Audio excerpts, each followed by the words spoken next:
ನಮಸ್ಕಾರ ವೀಕ್ಷಕರೇ, ವಿಶೇಷ ಕಾರ್ಯಕ್ರಮಕ್ಕೆ ಸ್ವಾಗತ. ನಾನು ಅರ್ಚನಾ ರವಿಕುಮಾರ್. ಪ್ರೆಗ್ನೆನ್ಸಿ ಅಂದ್ರೇನೆ ಒಂದು ಬ್ಯೂಟಿಫುಲ್ ಜರ್ನಿ. ತಾಯಿ ಆಗ್ತಿದೀವಿ ಅಂತ ಖುಷಿ ಒಂದ್ ಕಡೆ ಇದ್ರೆ, ಇನ್ನೊಂದ್ ಕಡೆ 1000 ಡೌಟ್ಸ್ ಇರುತ್ತೆ. ನಾವು ಹೀಗೆ ಕುತ್ಕೋಬೋದಾ, ಇದು ತಿನ್ಬೋದಾ, ಇದು ತಿನ್ಬಾರ್ದಾ ಅಂತ. ಜೊತೆಗೆ ನಮ್ಗೆ ಸಿಗ್ದವರೆಲ್ಲ ನಮ್ದು ಒಂದು ಟಿಪ್ ಇರಲಿ ಅಂತ ಟಿಪ್ಸ್ ಹೇಳ್ತಾರೆ. ಸೊ ನಾವು ಅದು ಫಾಲೋ ಮಾಡಬೇಕಾ ಅನ್ನೋದು ಬಿಡಬೇಕಾ ಅನ್ನೋದೇ ದೊಡ್ಡ ಕನ್ಫ್ಯೂಷನ್ ಆಗ್ಬಿಡುತ್ತೆ. ಇವತ್ತಿನ ಈ ಪಾಡ್ಕಾಸ್ಟಲ್ಲಿ ಆದಷ್ಟು ಮಟ್ಟಿಗೆ ಕೆಲವು ಡೌಟ್ಸ್ಗೆ ಆನ್ಸರ್ ಮಾಡೋಕ್ಕೆ ಪ್ರಯತ್ನ ಪಡ್ತೀವಿ. ನಮ್ಮ ಪ್ರಶ್ನೆಗಳಿಗೆ ಉತ್ತರ ಕೊಡೋಕ್ಕೆ ನಮ್ಮ ಜೊತೆ ಇದ್ದಾರೆ ಡಾಕ್ಟರ್ ತೇಜಸ್ವಿನಿ.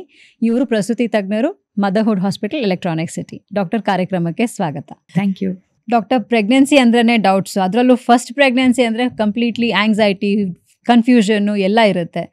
ಸೊ ಮೊದಲೇದಾಗಿ ನಾವು ಆಹಾರದಿಂದ ಶುರು ಮಾಡೋದಾದರೆ, ಪ್ರೆಗ್ನೆಂಟ್ ಆಗಿದ ತಕ್ಷಣ ನಾವು ಇಬ್ರಿಗೆ ತಿನ್ನಬೇಕು ಅಂತ ಹೇಳ್ತಾರೆ. ಇದು ನಿಜಾನಾ ಡಾಕ್ಟರ್? ಇಲ್ಲ, ಇಬ್ರಿಗೆ ತಿನ್ನಬೇಕಾಗಿಲ್ಲ. ಬೇಕಂದರೆ ಫಸ್ಟ್ ಟ್ರೈಮಿಸ್ಟ್ರಲ್ಲಿ ಆ್ಯಕ್ಚುಲಿ ಎಕ್ಸ್ಟ್ರಾ ಕ್ಯಾಲರೀಸ್ ಏನೂ ರಿಕ್ವೈರ್ಮೆಂಟ್ ಇಲ್ಲ, ಆಯಿತಾ.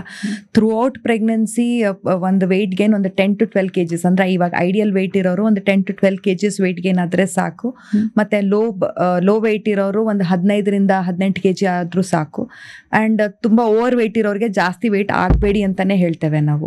ಸೊ ಫಸ್ಟ್ ಟ್ರೈಮಿಸ್ಟ್ರಲ್ಲಿ ಆ್ಯಕ್ಚುಲಿ ಎಕ್ಸ್ಟ್ರಾ ಕ್ಯಾಲರೀಸ್ ರಿಕ್ವೈರ್ಮೆಂಟ್ ಇಲ್ಲ, ಮತ್ತು ಅವ್ರಿಗೆ ತಿನ್ನೋಕ್ಕೂ ಆಗಲ್ಲ, ಒಂದು ನಾಸಿಯಾ, ವಾಮಿಟಿಂಗು ಅದೆಲ್ಲ ಇರುತ್ತೆ. ಸೊ ಅವ್ರಿಗೆ ತಿನ್ನೋಕ್ಕೂ ಆಗಲ್ಲ.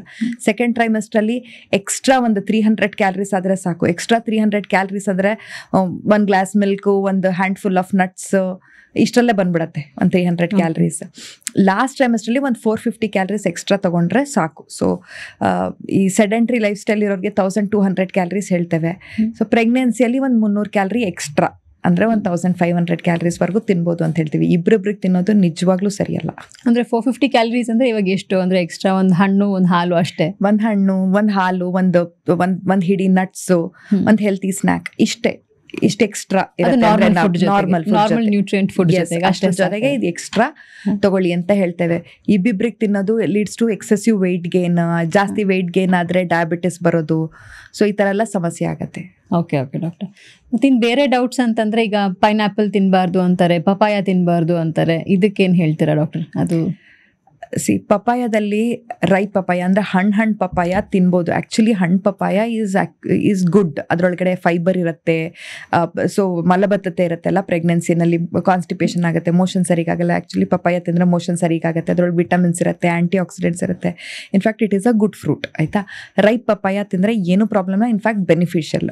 ಈ ಅನ್ರೈಪ್ ಪಪಾಯ ಅಂದರೆ ಕಾಯಿ ಪಪಾಯದಲ್ಲಿ ಲೇಟೆಕ್ಸ್ ಇರುತ್ತೆ ಆ್ಯಂಡ್ ಪೆಪೈನ್ ಅಂತ ಒಂದು ಇರುತ್ತೆ. ಸೊ ಅದರಿಂದ ಸ್ವಲ್ಪ ಅಬಾರ್ಟಿಫೇಷನ್ ಫ್ಯಾಕ್ಟರ್ಸ್ ಇದೆ ಅದರೊಳಗಡೆ. ಸೊ ಅದು ಸಿಗ್ನಿಫಿಕೆಂಟಾಗಿ ಅಬಾರ್ಷನ್ ಕಾಸ್ ಮಾಡಲಿಕ್ಕೆ ಎಷ್ಟೊಂದು ಕಾಯಿ ಪಪಾಯ ತಿನ್ನಬೇಕಾಗತ್ತೆ. ಸೊ ಏನೋ ಒಂದು ಮಿಸ್ಟೇಕ್ ಆಗಿ ಕಾಯಿ ಪಪಾಯ ಒಂದೆರಡು ಪೀಸ್ ತಿಂದಿದ್ರೂ ಏನೂ ಆಗಲ್ಲ. ಸೊ ತಿನ್ನಲೇಬಾರ್ದಂತಲ್ಲ, ತಿಂದರೆ ಹಣ್ಣು ಪಪಾಯ ತಿನ್ನೋದು is beneficial. Throughout the pregnancy papaya ತಿನ್ನೋಂಗೆ ಇಲ್ವಾ ಅಂದ್ರೆ ಡಾಕ್ಟರ್? ಹಣ್ಣು ಪಪಾಯ ಫಸ್ಟ್ ಟ್ರೈಮಿಸ್ಟರ್ ತಿನ್ನಬಾರ್ದು ಅಂತ ಹೇಳ್ತಾರೆ, ಬಟ್ ಲೇಟರ್ ಆನ್ ಹೇಗೆ? ಥ್ರೂ ಔಟ್ ಪ್ರೆಗ್ನೆನ್ಸಿನೂ ಹಣ್ಣು ಪಪಾಯ ತಿನ್ಬೋದು, ಥ್ರೂ ಔಟ್ ಪ್ರೆಗ್ನೆನ್ಸಿ ಕಾಯಿ ಪಪಾಯ ತಿನ್ನಬಾರ್ದು. ಹಾಗಾಗಿ ಈ ಪೈನಾಪಲ್ ಅಲ್ಲಿ ಒಂದು ಎನ್ಸೈಮ್ ಇದೆ which can cause softening of the cervix, ಅಂದ್ರೆ ಗರ್ಭಕೋಶದ ಬಾಯಿನ ಅದನ್ನ ಸ್ವಲ್ಪ ಸಾಫ್ಟ್ ಮಾಡುತ್ತೆ, ಆಯ್ತಾ. ಸೊ ಅದು ಸಿಗ್ನಿಫಿಕೆಂಟ್ ಆಗಿ ಗರ್ಭಕೋಶದ ಬಾಯಿನ ಸಾಫ್ಟ್ ಮಾಡ್ಲಿಕ್ಕೆ ನಾವೊಂದು ಟ್ರಕ್ ಲೋಡ್ ಪೈನಾಪಲ್ ತಿನ್ಬೇಕಾಗತ್ತೆ. ಸೊ ಅದು ನಾರ್ಮಲಿ ಯಾರಿಗೂ ಸಾಧ್ಯ ಇಲ್ಲ. ಸೊ 1-2 ಪೀಸ್ ಪೈನಾಪಲ್ ನಿಮ್ಗೆ ತುಂಬಾ ಇಷ್ಟ ಇದ್ರೆ 1-2 ಪೀಸ್ ಪೈನಾಪಲ್ ದಿನ ತಿನ್ನೋದ್ರಿಂದನೂ ಏನೂ ಪ್ರಾಬ್ಲಮ್ ಇಲ್ಲ ಪ್ರೆಗ್ನೆನ್ಸಿಯಲ್ಲಿ. ಮತ್ತು ಈ ಪ್ರೆಗ್ನೆನ್ಸಿ ಟೈಮಲ್ಲಿ ಈ ಟೂತ್ ಪೌಡರ್ ತಿನ್ನೋದಾಗಲಿ, ಚಾಕ್ ಪೌಡರ್ ತಿನ್ನೋದು, ಅವೆಲ್ಲ ತುಂಬ ಕ್ರೇವಿಂಗ್ಸ್, ಅಂಥ ಕ್ರೇವಿಂಗ್ಸ್ ಜಾಸ್ತಿ ಇದ್ದಾಗ ನ್ಯೂಟ್ರಿಷನಲ್ ಡೆಫಿಷಿಯನ್ಸಿ ಅಂತ ಹೇಳ್ತಾರೆ. ಅದು ನಿಜಾನಾ ಡಾಕ್ಟರ್? ಯಾವ್ದಾದ್ರು ನ್ಯೂಟ್ರಿಷನ್ ಪ್ರಾಬ್ಲಮ್ ಇದ್ರೇ ಹಾಗಾಗುತ್ತಾ, ಅಥವಾ ನಾರ್ಮಲ್ ಆಗು ಕ್ರೇವಿಂಗ್ಸ್ ಇರುತ್ತಾ? ಹಾಗೆ ನಾರ್ಮಲ್ ಆಗಿ ಕ್ರೇವಿಂಗ್ಸು, ನಂಗೆ ಆ ಊಟ ತಿನ್ನಬೇಕು, ಈ ಹಣ್ಣು ತಿನ್ನಬೇಕು, ಇದು ಮಾಡಬೇಕು, ಆ ಥರ ಕ್ರೇವಿಂಗ್ಸ್ ಇರುತ್ತೆ. ಅದು ನಾರ್ಮಲ್. ಅದು ಮೇ ಬಿ ಬಾಯಲ್ಲೆಲ್ಲ ಟೇಸ್ಟ್ ಬಡ್ಸ್ ಎಲ್ಲ ಕೆಟ್ಟೋಗಿರುತ್ತೆ, ಅವ್ರಿಗೊಂಥರ ಕೆಟ್ಟ ಟೇಸ್ಟ್ ಇರುತ್ತೆ ಬಾಯಲ್ಲಿ.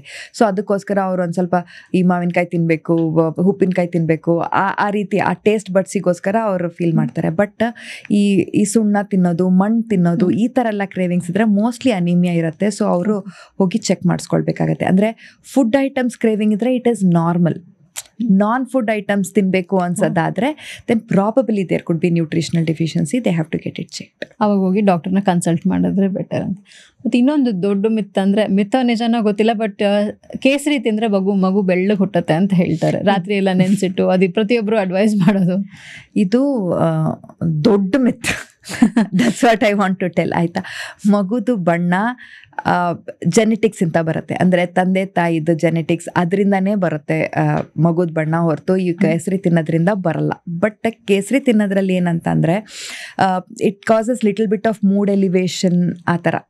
ಸೊ 1-2 ದಳ ಅಂದರೆ ಲೆಸ್ ದೆನ್ 5 grams ತಿಂದರೆ in fact it is okay. But significant ಅಮೌಂಟ್ಸಲ್ಲಿ more than 5 grams per day ಆ ಥರ ಕೇಸರಿಯನ್ನು ತಿನ್ನೋದ್ರಿಂದ ಅಬಾರ್ಷನ್ ಆಗೋ ಚಾನ್ಸಸ್ ಇರುತ್ತೆ. ಸೊ ನಾನು ನನ್ನ ಪೇಷಂಟ್ಸಿಗೆ ಏನು ಅಡ್ವೈಸ್ ಮಾಡ್ತೀನಿ ಅಂದರೆ ಲಾಸ್ಟ್ ಟ್ರೈಮೆಸ್ಟ್ರಲ್ಲಿ ಬೇಕಾದರೆ ತೊಗೊಳ್ಳಿ, ಫಸ್ಟ್ 2 ಟ್ರೈಮೆಸ್ಟ್ರಲ್ಲಿ ಬೇಡ ಅಂತ ಹೇಳ್ತೇನೆ. Because when they are actually looking for labour 34 weeks ಆದಮೇಲೆ even if they take it is okay, before that ಬೇಡ ಅಂತ ಹೇಳ್ತೇನೆ. Because it can cause in significant amounts, it can cause little abortifacient factors. ಮತ್ತು ಇನ್ನೊಂದೇನೆಂದರೆ ಈಗ ಜಿಮ್ಗೆ ಹೋಗೋರು ಕನ್ಸೀವೇ ಆಗಲ್ಲ ಅಂತಾರೆ, ಅಥವಾ ಫಿಸಿಕಲ್ ಎಕ್ಸಸೈಸ್ ಫಿಸಿಕಲಿ ತುಂಬ ಆ್ಯಕ್ಟಿವ್ ಇರೋರು ಕನ್ಸೀವ್ ಆಗಲ್ಲ ಅಂತ ಹೇಳ್ತಾರೆ. ಅದು ಮಿತ್ತಾ ಡಾಕ್ಟರ್ ಆ್ಯಕ್ಚುಲಿ? ಬಿಕಾಸ್ ಕೆಲವು ಜಿಮ್ ಗೋವರ್ಸ್ ಕನ್ಸೀವ್ ಆಗಿರೋದು ನಾನೇ ನೋಡಿದ್ದೀನಿ. But they say as long ನೀವು ಜಿಮ್ ಮಾಡೋಷ್ಟು ದಿನ ನೀವು ಕನ್ಸೀವ್ ಆಗಲ್ಲ ಅಂತ. ನಿಜ doctor? No, ma. It is a myth. Okay. In fact, ನಿಯಮಿತವಾದ physical exercises is good before pregnancy and during pregnancy also. ನಿಯಮಿತವಾದ physical exercise important. ನಾವೇನು ಹೇಳ್ತೀವಿ ಅಂತಂದರೆ ಅಟ್ಲೀಸ್ಟ್ ದಿನಕ್ಕೆ 30 minutes of moderate exercise is important and ಪ್ರತಿಯೊಬ್ಬರು ಮಾಡಲೇಬೇಕು ಅಂತ. At least 30 minutes 5 days a week ಮಾಡಲೇಬೇಕು ಅಂತ ಹೇಳ್ತೇವೆ. ಅದರಿಂದ ಗೆಸ್ಟೇಷನಲ್ ಡಯಾಬಿಟಿಸ್ ಬರಲ್ಲ, ಕಾನ್ಸ್ಟಿಪೇಷನ್ ರಿಲೀವ್ ಆಗುತ್ತೆ. It is in fact it is good. ಅಂದರೆ ಈ ಮಾಡ್ರೇಟ್ ಎಕ್ಸಸೈಸ್ ಅಂದರೆ it can be walking, it can be swimming ಮಾಡಬಹುದು, ಆ್ಯಂಡ್ ಯೋಗಾನು ಮಾಡ್ಬೋದು. But with advice of yoga practitioner ಆ ಥರ ಮಾಡ್ಬೋದು. ಈ ಕಾಂಟ್ಯಾಕ್ಟ್ ಈ ತುಂಬ ಓಡೋದು, ಇವಾಗ ಬ್ಯಾಡ್ಮಿಂಟನ್ ಇರುತ್ತೆ, ತುಂಬ ಓಡೋದು, ಅದಕ್ಕೆ ಕಾಂಟ್ಯಾಕ್ಟ್ ಆಗ್ಬೋದು, ರ್ಯಾಕೆಟ್ ಹೊಟ್ಟೆಗೆ ಹೊಡಿಬೋದು, ಅಂಥ ಸ್ಪೋರ್ಟ್ಸ್ ಆಡಬೇಡಿ ಅಂತ is what we usually recommend. So aggressive ಆಗಿರುವಂಥ ಸ್ಪೋರ್ಟ್ಸ್ ಬೇಡ, yeah that they can do it. Okay doctor. ಮತ್ತು ಇನ್ನೊಂದೇನೆಂದರೆ ಕಾಫಿ ಟೀ ಕುಡಿಬಾರ್ದು ಈ ಟೈಮಲ್ಲಿ, ಪ್ರೆಗ್ನೆನ್ಸಿ ಟೈಮಲ್ಲಿ. ಅದು ಬರ್ತ್ ವೇಟ್ ಕಮ್ಮಿ ಆಗುತ್ತೆ ಮಕ್ಕಳದು ಅಂತ ಹೇಳ್ತಾರೆ. ನಿಜನಾ ಡಾಕ್ಟರ್ ಇದು? less than 200 grams of caffeine per day is okay. Less than 200 grams ಅಂದರೆ ಒಂದು 150 ml 1 cup, 1 filter ಕಾಫಿ, ಒಂದು ಕಪ್ ಪರ್ ಡೇ. ಅಂದರೆ ಪ್ರಾಕ್ಟಿಕಲ್ ಆಗಿ ಆ ಥರ ಮೆಜರ್ಮೆಂಟ್ ಎಲ್ಲ ಮಾಡ್ಕೊಂಡು ಕಾಫಿ ಕುಡಿಯೋಕ್ಕಾಗಲ್ಲ ಅಂತಂದರೆ 1 cup per day per day coffee is okay, it is safe. Okay. ತುಂಬಾನೇ ಕಾಫಿ ಕುಡಿಯೋದ್ರಿಂದ ಸ್ವಲ್ಪ ಪ್ರೀಟಮು, ಲೋ ಬರ್ತು ಆ ಥರ ಆಗೋ ಚಾನ್ಸಸ್ ಇದೆ. So caffeine has to be limited to less than 200 grams per day. So caffeine content ಜಾಸ್ತಿ ಆದರೆ ಬರ್ತ್ ವೇಟ್. ಸೊ ಅದು ಮೇ ಬಿ ಹಂಗಾದ್ರೆ ಕೋಲ್ಡ್ ಡ್ರಿಂಕ್ಸು, ಸಾಫ್ಟ್ ಡ್ರಿಂಕ್ಸು ಅವೆಲ್ಲ ಯಾವುದು ಟೀನಲ್ಲಿ ಇರುತ್ತೆ, ಡಾರ್ಕ್ ಚಾಕ್ಲೇಟ್ ಅಲ್ಲಿ ಇರುತ್ತೆ. ಸೊ ಯು ಶುಡ್, ಅಂದರೆ ಬರೀ ಕಾಫಿನೇ ಎಷ್ಟೊಂದು ಕುಡಿತಾರಲ್ಲ, ದಟ್ ಈಸ್ ನಾಟ್ ಗುಡ್. ದಿನಕ್ಕೆ 1 ಕಾಫಿ ಕುಡಿಯೋದು ಇಸ್ ವೆರಿ ನಾರ್ಮಲ್. ಹಾಗಾದ್ರೆ ಯಾವ ಟೈಪ್ ಆಫ್ ಫುಡ್ಸ್ ಅವಾಯ್ಡ್ ಮಾಡಿದ್ರೆ ಬೆಟರ್ ಅಂತ ಹೇಳ್ತೀರಾ ಈ ಟೈಮಲ್ಲಿ, ಪ್ರೆಗ್ನೆನ್ಸಿ ಟೈಮಲ್ಲಿ? I would advise avoid very spicy foods ಮತ್ತು ಈ ಜಂಕ್ ಫುಡ್ಸ್. ನನಗೆ ಕ್ರೇವಿಂಗ್ ಆಗುತ್ತೆ ಅಂತ ಜಂಕ್ ತಿನ್ನೋದು. This are in pregnancy you should concentrate on the quality of the food which you are eating, not on the quantity of the food which you are eating. And then the food should involve all kind of nutrients. ಅಂದರೆ ಹಣ್ಣು ಇರಬೇಕು, ಅದರೊಳಗಡೆ vegetables ಇರಬೇಕು, and ಹಾಲಿನ ಪದಾರ್ಥ ಇರಬೇಕು, ಪನ್ನೀರ್ ಇರಬೇಕು, because proteins ಅಂತಂದರೆ ಈ ನಾನ್ ವೆಜ್ ತಿನ್ನೋರಾದರೆ maybe chicken, egg, all this they have to eat. Okay. ಅಂದರೆ ನಾನು ಯೂಶಲಿ ನೋಡೋದಾದರೆ ಎಷ್ಟೊಂದು ಅನ್ನ ಸಾರು ತಿನ್ಬಿಡ್ತಾರೆ. ಇಲ್ಲ, ನನ್ನ ಪೇಷಂಟ್ ಕೇಳ್ತಾರೆ, ಇಲ್ಲ ಡಾಕ್ಟ್ರೆ ನಾನು ಚೆನ್ನಾಗಿ ತಿಂತೀನಿ. ಏನಮ್ಮ ತಿಂದೆ ಅಂದರೆ ಅನ್ನ sambar. It is morely carbohydrates. So ಅದರೊಳಗಡೆ ಪಲ್ಯ ಇರಲ್ಲ, ಪ್ರೋಟೀನ್ ಇರಲ್ಲ. ಸೊ ಎಲ್ಲಾನು ಇನ್ಕ್ಲೂಡ್ ಮಾಡಿ they have to eat. Okay. ಮತ್ತು ಈ ಮಾರ್ನಿಂಗ್ ಸಿಕ್ನೆಸ್ ಡಾಕ್ಟರ್, ಅದು ಏನು ಫಸ್ಟ್ ಟ್ರೈಮೆಸ್ಟರ್ ಮಾತ್ರ ಇರುತ್ತಾ, ಇಲ್ಲಿ ಕೆಲವ್ರಿಗೆ ಪೂರ್ತಿ ಪ್ರೆಗ್ನೆನ್ಸಿನೂ ಇರುತ್ತೆ? ಇದು ಮೋಸ್ಟ್ಲಿ ಜೆನೆಟಿಕ್ಸ್ ಮೇಲೆ ಹೋಗುತ್ತೆ. ಮೋಸ್ಟ್ ಆಫ್ ದ ಪೀಪಲ್ಗೆ ಫಸ್ಟ್ 3 months ಇರುತ್ತೆ, ಆಮೇಲೆ ಸ್ವಲ್ಪ ಕಡಿಮೆ ಆಗುತ್ತೆ. ಬಟ್ ಒಬ್ರೊಬ್ರಂತೂ ಇನ್ನೇನು ಹೆರ್ತಾರೆ ಅಂದರೆ ಅದ ಅರ್ಧ ಗಂಟೆ ಮುಂಚೆನೂ ವಾಂತಿ ಮಾಡ್ಬಿಟ್ಟು ಹೆರ್ತಾರೆ. ಸೊ ಅಲ್ಲಿ ತನಕನೂ ಇರುತ್ತೆ ಪಾಪ ಒಬ್ರೊಬ್ರಿಗೆ. ಮತ್ತೆ ಹೊಟ್ಟೆ ನೋಡಿ, ಅಂದರೆ ಪಿಯರ್ ಶೇಪ್ ಅಥವಾ ಓವಲ್ ಶೇಪ್ ಇದ್ರೆ ಮಗುದು ಜೆಂಡರ್ ಡಿಟರ್ಮಿನ್ ಮಾಡ್ಬೋದು ಅಂತಾರೆ. ನಿಜನಾ ಡಾಕ್ಟರ್? ಇಲ್ಲಮ್ಮ, ದಟ್ ಈಸ್ ದ ಬಿಗ್ಗೆಸ್ಟ್ ಮೆತ್. ಮಗು ಹೊಟ್ಟೆ ಅಂದರೆ ತಾಯಿ ಹೊಟ್ಟೆ ಆಕಾರ ಮೇನ್ಲಿ ಅವ್ರು ಎಷ್ಟು ಒಬೀಸ್ ಇದ್ದಾರೆ, ಇಲ್ಲ ಅವ್ರದ್ದು ಅಬ್ಡಾಮಿನಲ್ ಮಸಲ್ ಟೋನ್ ಎಷ್ಟಿದೆ, ಅದ್ರ ಮೇಲೆ ಡಿಪೆಂಡ್ ಆಗುತ್ತೆ ಹೊರತು it doesn't depend upon the sex of the baby. It's a myth. ಮತ್ತು ಡಾಕ್ಟರ್, ಈಗ ಪ್ರೆಗ್ನೆನ್ಸಿ ಅಂದರೆ ಬರೀ ಥ್ರೂ ಔಟ್ ಪ್ರೆಗ್ನೆನ್ಸಿ 9 months ಖುಷಿಯಾಗೇ ಇರಬೇಕು ಅಂತ ಏನಾದರೂ ಇದೆಯಾ, ಅಥವಾ ಇಟ್ಸ್ ಅ ಹ್ಯಾಪಿ ಫೇಸ್ ಅಂತ ಹೇಳ್ತಾರೆ? ಆ ಟೈಮಲ್ಲಿ ಆಂಗ್ಸೈಟಿ, ಡಿಪ್ರೆಷನ್ ಇವೆಲ್ಲ ಆಗೋದು ನಾರ್ಮಲ್ಲ? ಅಥವಾ ಆಗತ್ತಾ ಆ ಥರ ಎಲ್ಲ imbalances? They have a lot of hormonal changes in the body. Okay, so ಒಬ್ಬರೊಬ್ರು ತುಂಬ ಮರ್ತು ಬಿಡ್ತಾರೆ, ಏನು ಎಲ್ಲಿಟ್ಟಿದ್ದು ಅದು ಮರೆಯೋದು ಸಹಜ ಪ್ರೆಗ್ನೆನ್ಸಿಯಲ್ಲಿ. ಆ್ಯಂಡ್ ಆಂಗ್ಸೈಟಿ ಇರುತ್ತೆ. ಆ್ಯಂಡ್ ಒಬ್ಬೊಬ್ಬರು ದೇಲ್ ಫೀಲ್ ತುಂಬ ನಾಸಿಯಾ, ವಾಮಿಟಿಂಗು, ಏನು ತಿಂದರೂ ಸೆಟ್ ಆಗಲ್ಲ, ತುಂಬ ಅವರಂತೂ ಡಿಪ್ರೆಷನ್ಗೆ ಹೋಗ್ಬಿಡ್ತಾರೆ, ನನಗೆ ಏನೂ ತಿನ್ನೋಕ್ಕಾಗಲ್ಲ, ನಂಗೆ ಮಲ್ಗೆ ಇರಬೇಕು ಅನಿಸುತ್ತೆ. So this all very common. But we should say where it ends, where this blues end, where depression starts ಅಂತ. ಓಕೆ, ಸೊ ತುಂಬ ಲೋ ಮೂಡೇ ಇದೆ, ನನಗೆ ತಡಿಲಿಕ್ಕೆ ಆಗ್ತಿಲ್ಲ ಅಂದರೆ probably they have to see a psychiatrist or a counsellor or something like that. It's not always that it should be happy ಅಂತ. IVF ಅಂದ್ರೆ ತುಂಬ ಮಿತ್ಸ್ ಇರುತ್ತೆ ಕೆಲವ್ರಿಗೆ ಡಾಕ್ಟರ್. ಈ ಕೆಲವರು IVF ಮಾಡಿಸ್ಕೊಂಡ್ರೆ ಈಗ ಮೇ ಬಿ ಸ್ಟೆರಾಯ್ಡ್ಸ್ ಅದು ಇದು ಎಲ್ಲ ಕೊಡೋದ್ರಿಂದ ಆಮೇಲೆ ನನಗೆ ಕ್ಯಾನ್ಸರ್ ಬರುತ್ತಾ, ಹೀಗೆ ಡೌಟ್ಸ್ ಇರುತ್ತೆ. ಅದು ನಿಜನಾ ಡಾಕ್ಟರ್? IVF ಅಲ್ಲಿ ಹೌದು, ನಾವು ತುಂಬ ಇಂಜೆಕ್ಷನ್ಸು, ಮಾತ್ರೆಗಳು ಎಲ್ಲ ಇರುತ್ತೆ ಅವರಿಗೆ. ಸೊ ಆ ಇಂಜೆಕ್ಷನ್ಸ್ ತಗೊಳ್ಳೋ ಟೈಮಲ್ಲಿ ಅವ್ರಿಗೆ ಒಂಥರ ಮೈಯೆಲ್ಲ ಭಾರ ಆದಾಗ ಅನ್ಸೋದು, ಮತ್ತು ಇಂಜೆಕ್ಷನ್ ಕೊಡೋ ಜಾಗದಲ್ಲೆಲ್ಲ ಒಂಥರ ದಪ್ಪ ಆದಂಗೆ ಅನ್ಸೋದು, ನೋವಾಗೋದು, ಅದೆಲ್ಲನೂ ಆಗುತ್ತೆ. ಬಟ್ ಲಾಂಗ್ ಟರ್ಮಲ್ಲಿ IVF ಡ್ರಗ್ಸಿಂದ ಕ್ಯಾನ್ಸರ್ ಬರುತ್ತೆ ಅನ್ನೋದು we don't have any studies for it.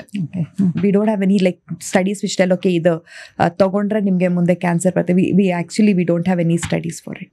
Okay. And ಅದ್ರ ಜೊತೆಗೆ ಆ್ಯಕ್ಚುಲಿ ಈಗ IVF ಮಾಡಿಸ್ಕೊಂಡವ್ರಿಗೆ ಬರೀ C-ಸೆಕ್ಷನ್ನೇ ಆಗುತ್ತೆ ಅಂತ ಕೂಡ ಹೇಳ್ತಾರೆ. ಅವರಿಗೆಲ್ಲ ನಾರ್ಮಲ್ ಡೆಲಿವರಿ ಆಗೋ ಚಾನ್ಸಸ್ ಇಲ್ವಾ ಡಾಕ್ಟರ್? ಇಲ್ಲಮ್ಮ, ಪಾಪ ಅವರಿಗೆಲ್ಲ ಪ್ರೆಗ್ನೆನ್ಸಿ ಆಗ್ಲಿಕ್ಕೆ ಅಷ್ಟೇ ಕಷ್ಟ ಇರುತ್ತೆ. ಬಟ್ ಪ್ರೆಗ್ನೆನ್ಸಿ ಆದಮೇಲೆ we have to take care of them as any other normal pregnancy. ಅಂದರೆ ಅವ್ರಿಗೇನಾದರೂ BP ಇದೆಯಾ, ಶುಗರ್ ಇದೆಯಾ, ಇಲ್ಲ ಪೆಲ್ವಿಸ್ ಚೆನ್ನಾಗಿಲ್ವಾ, ಇಲ್ಲ ಯೂಶಲಿ ಟ್ವಿನ್ಸ್ ಇದೆಯಾ, ಅದೆಲ್ಲನೂ ನೋಡ್ಬಿಟ್ಟು ಅದು ನಾರ್ಮಲ್ ಡೆಲಿವರಿ ಮಾಡಬೇಕಾ, ಸಿಸೇರಿಯನ್ ಮಾಡಬೇಕಾ ನಾವು ಡಿಟರ್ಮೈನ್ ಮಾಡ್ತೀವಿ ಹೊರತು IVF ಆದರೆ ಸಿಸೇರಿಯನ್ನೇ ಮಾಡಬೇಕು ಅನ್ನೋದು it's not a rule. They can undergo a normal delivery.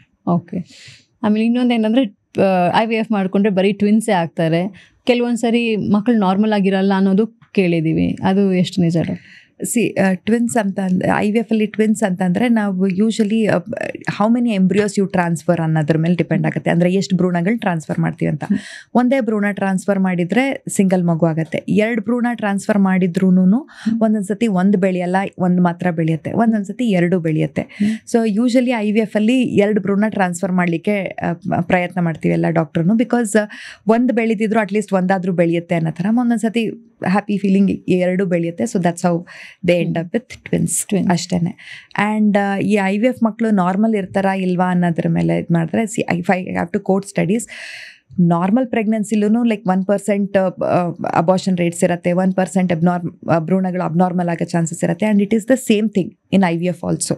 There is no difference. IVF ಮಕ್ಕಳು ನಾರ್ಮಲ್ ಮಕ್ಕಳು ಅಷ್ಟೇ ಅವರು ನಾರ್ಮಲ್ ಇರ್ತಾರೆ. So there is no difference for them. ಇನ್ನೊಂದು ಬಿಗ್ ಡೌಟ್ ಅಂದರೆ ಕೆಲವ್ರು ಮಲ್ಕೊಳ್ಳೋ ಪೊಸಿಷನ್, ಹೀಗೆ ಮಲ್ಕೊಳ್ಳೋದು, ಹಿಂಗೆ ಮಲ್ಕೊಂಡ್ರೆ ಈ ಅಂಬ್ಲಿಕಲ್ ಕಾರ್ಡ್ ಸುತ್ಕೊಳ್ಳುತ್ತೆ ಮಗುಗೆ ಅಂತೆಲ್ಲ ಹೇಳ್ತಾರೆ. ಅದು ಕರೆಕ್ಟ್ ಪೊಸಿಷನ್ ಏನು ಮತ್ತು ಅದು ಏನು ಡಾಕ್ಟರ್, ಹೇಗೆ? ಪ್ರೆಗ್ನೆನ್ಸಿಯಲ್ಲಿ ಫಸ್ಟ್ ಟ್ರೈಮಸ್ಟ್ರಲ್ಲಿ ನಿಮ್ಗೆ ಯಾವ ಪೊಸಿಷನಲ್ಲಿ ಬೇಕಾದರೂ ಆ ಪೊಸಿಷನಲ್ಲಿ ಮಲ್ಕೋಬೋದು. ನಿಮಗೆ ರೈಟ್ ಸೈಡಾ, ಲೆಫ್ಟ್ ಸೈಡಾ, ಸ್ಟ್ರೇಟಾ ಮಲ್ಕೋಬೋದು. ಫೇಸ್ ಡೌನ್ ಮಲಗಬೇಡಿ ಅಂತ ಹೇಳ್ತೀವಿ first. Okay, it doesn't matter. ಈ ಸೆಕೆಂಡ್ ಟ್ರೈಮಸ್ಟರ್ ಮೇಲೆ ಈಗ ಗರ್ಭ ಒಂದು ಹೊಕ್ಕಳಿಗೆ ತನಕ ಬರುತ್ತೆ. ಹೊಕ್ಕಳಿಗಿಂತ ಮೇಲ್ ಬಂತು ಅಂದರೆ ಅದು ಅಯೋಟ ಅಂತ ಒಂದು ದೊಡ್ಡ ವೆಸಲ್ನ ಪ್ರೆಸ್ ಮಾಡುತ್ತೆ ಅದು. ಸೊ ಅದಕ್ಕೋಸ್ಕರ ಸ್ಟ್ರೇಟ್ ಮಲಗಬೇಡಿ ಅಂತ ಹೇಳ್ತೀವಿ ಸೆಕೆಂಡ್ ಟ್ರೈಮಿಸ್ಟರ್. ಅಂದರೆ ಒಂದು 4, 5, 6 ತಿಂಗಳ ಮೇಲೆ, ಒಂದು 4 ತಿಂಗಳ ಮೇಲೆ ಸ್ಟ್ರೇಟ್ ಮಲಗಬೇಡಿ ಅಂತ ಹೇಳ್ತೀವಿ. ಬಿಕಾಸ್ ಅದು ಬ್ಲಡ್ ವೆಸಲ್ನ ಪ್ರೆಸ್ ಮಾಡುತ್ತೆ ಅಂತ, ಆಯಿತಾ.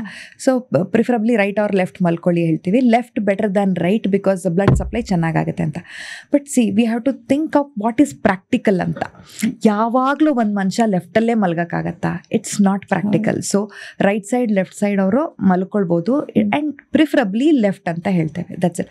ಬಟ್ ರೈಟ್ ಸೈಡ್ ಮಲಗಲೇಬಾರ್ದು ಅಂತ ಏನೂ ಇಲ್ಲ. ಆ್ಯಂಡ್ ಇನ್ನೊಂದಿದೆ, ಮಲಗಿದಾಗ ಅವರು ಎದ್ಬಿಟ್ಟು ದೆನ್ ಸೈಡ್ ಚೇಂಜ್ ಮಾಡಿಬಿಟ್ಟು ಮಲ್ಕೋಬೇಕು, ಹಂಗೆ ತಿರುಗ್ಬಿಟ್ರೆ ಕರಳು ಸುತ್ಕೊಂಡ್ಬಿಡುತ್ತೆ ಅಂತ. This is the biggest myth and it is really torture for the husband and wife. Because ನಾವು ಏನು ಹೇಳಿದ್ರು ಪ್ರೆಗ್ನೆನ್ಸಿಲಿ they take it in a literal meaning. Correct. Okay, ಪಾಪ ನಿದ್ದೆನೇ ಮಾಡಲ್ಲ. ನಿದ್ದೆ ಮಾಡುವಾಗ ಯಾರಿಗೆ ನೆನಪಿರುತ್ತೆ ಎದ್ದು ಕೂತ್ಕೊಂಡು ತಿರುಗ್ಬಿಟ್ಟು ಇದು ಮಾಡಬೇಕು ಅಂತ. And it actually disturbs the sleep of the patient. And ನನಗಂತೂ I have seen where patient they getting distressed. Husband ಕಾಯ್ತಾನೆ ಇರ್ತಾನೆ, ಇವಳು ಹೀಗೆ ತಿರುಗ್ಬಿಡ್ತಾಳೆ ಅಂತ. It's a myth. ಹಿಂಗೆ ತಿರ್ಕೊಂಡ್ರು ಏನೂ ಪ್ರಾಬ್ಲಮ್ ಆಗಲ್ಲ, ಕಾರ್ಡ್ ಏನೂ ಸುತ್ಕೊಳ್ಳಲ್ಲ ಮಗುಗೆ. Okay okay doctor. ಮತ್ತು ಆ್ಯಕ್ಚುಲಿ ಡೆಲಿವರಿವರೆಗೂ ಒಂದು ಫೇಸ್, ಡೆಲಿವರಿ ಆದಮೇಲೆ ಇನ್ನೊಂದು ಫೇಸು, ಅದರಲ್ಲಿ ತುಂಬ ಜಾಸ್ತಿ. ಇನ್ನು ಕೆಲವ್ರು ಹೇಳ್ತಾರೆ ಎಲ್ಲ ತಿನ್ಬೋದು ಅಂತ, ಇನ್ನು ಕೆಲವ್ರು ಏನು ತಿನ್ನಬಾರ್ದು, ಬರೀ ಏನೋ ತುಂಬ ಡಯಟ್ ಇರಬೇಕು, ಪಥ್ಯ ಇಡಬೇಕು ಅಂತ ಹೇಳ್ತಾರೆ. ಯಾವ್ದು ಸರಿ ಅಂತ ನಿಮ್ಗೆ ಅನ್ಸುತ್ತೆ ಡಾಕ್ಟರ್? ಎಲ್ಲ ತಿನ್ಬೋದು. That is only correct. Because when our patients ask me like doctor what I should eat, what I should not eat ಅಂತ ಹೇಳ್ತೀನಿ. Like I tell them okay you eat this then doctor you tell me like what is that strict thing which I should not eat only ಅಂತಂದರೆ there only 2 things which you should not do in pregnancy: smoking and alcohol. ಅದು most of the people they don't do it.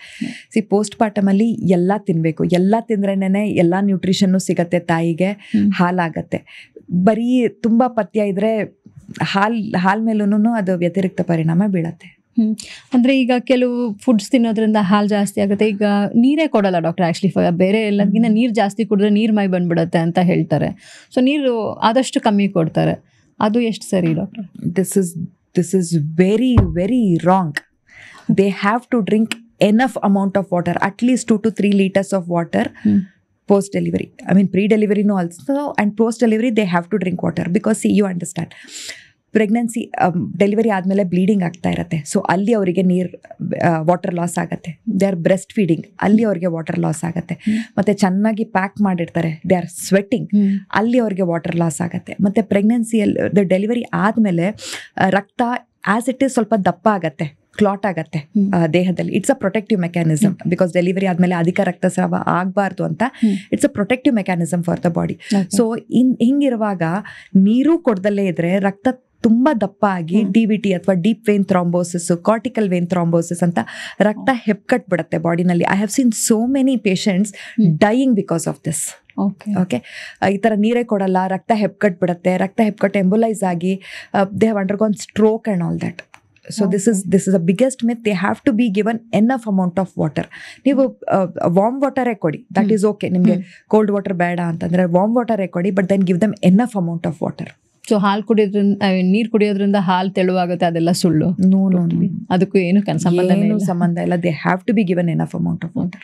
ಮತ್ತೆ doctor completely covered ಆಗಿರಬೇಕು ಅಂತ ಹೇಳ್ದಲ್ಲ, ಈಗ ಹತ್ತಿ ಇಟ್ಕೊಳ್ಳೋದು, scarf, socks ಎಲ್ಲವನ್ನು ಹಾಕೊಂಡಿರ್ತಾರೆ, ಅದು ರೈಟ್ ಅಂತ? ಅಂದರೆ ಗಾಳಿ ತುಂಬಿಕೊಳ್ಳುತ್ತೆ ಅಂತ ಹೇಳ್ತಾರೆ, ಅದು ಹೆಂಗೆ ಅಂತ ನನಗೂ ಗೊತ್ತಿಲ್ಲ. But it is a ಮಿಥ್ಮ.